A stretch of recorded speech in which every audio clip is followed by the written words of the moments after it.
All right, everyone, get ready for an awesome battle. But not a battle with, like, tanks or missiles. This is a battle of the minds. It's the 2024 FIDE World Chess Championship, where strategy and mental agility are the weapons. Yes, and it's a battle between two generations of chess brilliance. Yeah, so we've got the reigning champ, Ding Liren.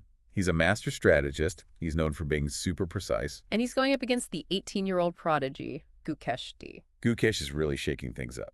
His style is aggressive and fearless. This reminds me of some of the classic chess rivalries. You're thinking like Kasparov and Karpov? Those matches were intense. Exactly, and this showdown could be just as big. Imagine Gukesh becoming the youngest world champion ever. Yeah, that'd be amazing.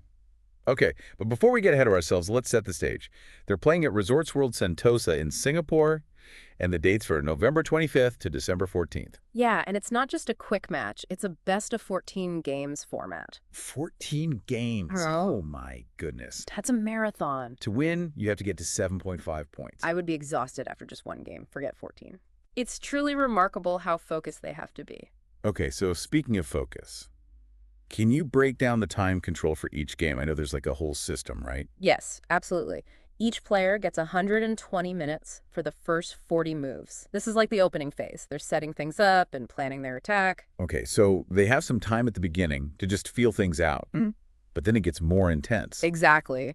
After the first 40 moves, they get 60 minutes for the next 20 moves. Now things get faster. And the tension is building. And I bet it gets even more intense at the end. You bet it does. For move 61, they only have 15 minutes for all their remaining moves. Yeah. Plus, there's a 30-second increment added to their clock after every move. Wow, so every second counts at the end. It's really amazing to see them balance strategy with quick thinking. And don't forget, there's more on the line than just bragging rights. There's also a lot of money at stake. It's a $2.5 million prize pool. The winner gets $1.3 million, and the runner-up still gets $1.2 million. Where do I sign up? This just goes to show how much chess has grown. It's now a major event. Okay, so we've got two amazing players, a tough format, a beautiful setting, and tons of money on the line. This is going to be epic. But what's the historical significance here? What happens if Gukesh wins? What does this mean for the future of chess? Those are excellent questions, and we'll dive into those right after a quick break. If Gukesh wins, it'll be huge. It could change everything, like a changing of the guard. Ooh, I like that changing of the guard.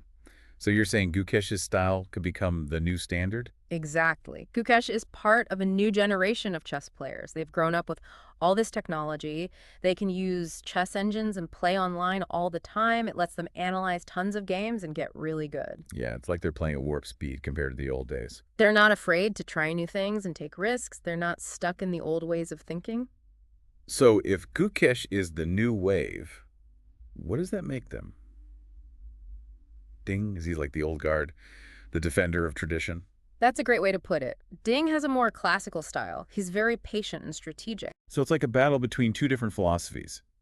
Youthful energy versus experience and wisdom. That's what makes this match so interesting. Will Gukesh's talent be enough to beat Ding's experience? It's like a storm going up against a mountain. That's a great analogy. And this clash of styles is important for the future of chess. If Gukesh wins, it could inspire a lot of young players. So this match is about more than just one championship. It's about the evolution of chess itself.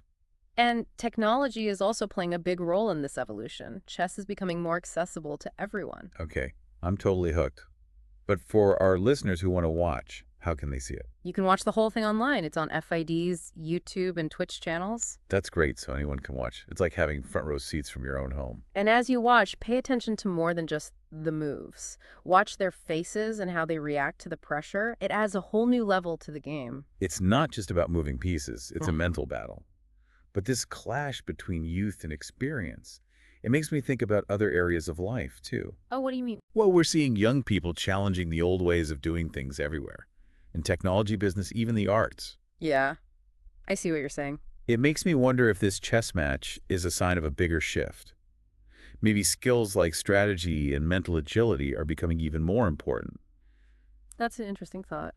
It's like the battles of the future won't be fought with weapons, they'll be fought with ideas. And that raises some big questions about how we prepare for this new world. Yeah, that's a whole other conversation. But it's something to think about as we watch this championship. Okay, so as we wrap up, let's think about what we've learned. Yeah, what stood out to you the most about this matchup? Was it Gukesh's aggressive style? or Ding's more calculated approach? What really captured your imagination? For me, it was that idea we talked about here, about how this match could be a sign of a bigger change happening. Yeah, the idea that mental skills are becoming even more important in today's world. But no matter what you found interesting, I hope you'll watch the matches. Yeah, you can see it all online on FIDE's YouTube and Twitch channels. It's going to be amazing. And remember to watch for more than just the moves. Pay attention to their faces and how they handle the pressure. Yeah, it's like a mental duel. Every decision matters. This championship is really a clash of two brilliant minds. And it makes you wonder about the future. Yeah, what does this mean for the world? Will battles be fought with ideas instead of weapons? It's something to think about. Thanks for joining us on this deep dive into the world of chess. We'll see you next time.